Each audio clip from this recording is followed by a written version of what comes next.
ছেলেদের জীবনে আবেগের কোনো মূল্য নেই, দায়িত্বের কাছে সব আপোস করতে হয়।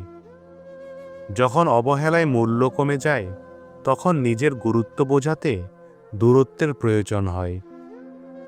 আর তোমায় হারানোর ভয় করি না, কারণ তোমাকে পাওয়ার ইচ্ছাটাই মরে গেছে।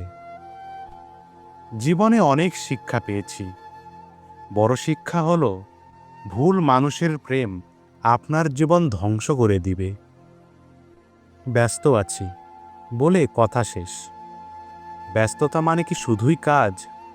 আমার জন্য সময় পাওয়া যায় না? মানুষ ভাবে মৃত্যু হয় খালি দেহের, কিন্তু কিছু মানুষের আগে আত্মার মৃত্যু হয়। বেঁচে থাকাটা যত সহজ, এই দুনিয়াতে ভালো থাকাটা তার চেয়েও বেশি কঠিন।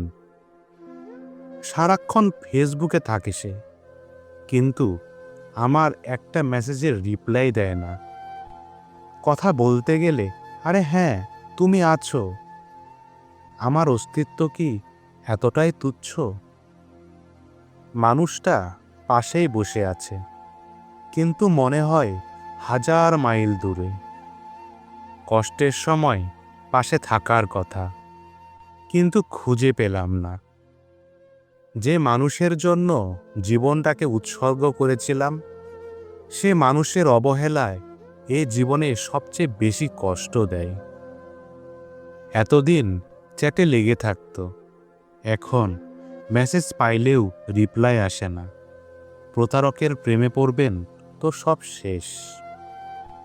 বন্ধুদের সাথে আড্ডা দেয়, কিন্তু আমার সাথে একটা সিনেমা দেখার সময় নেই। কিসের প্রেম? কথা বলছি, হঠাৎ ফোন কেটে দেয়। আমার কথাগুলো কি এতটাই মূল্যহীন? তুমি আমার জীবনের সবচেয়ে বড় ভুল, কিন্তু আমি তোমাকেই চাই। তোমার প্রেমের ফাঁদে পড়ে একটু একটু করে ভেঙে পড়েছি, কিন্তু কেউ জানে না সে চলে গেছে। হাসি মুখে সবাইকে বলি ভালো আছি, কিন্তু ভেতরে শুধুই কষ্ট। মনটা ভারী, কিন্তু কার কাছে বলবো? কেউ বুঝতে পারে না আমার নীরবতার ভাষা।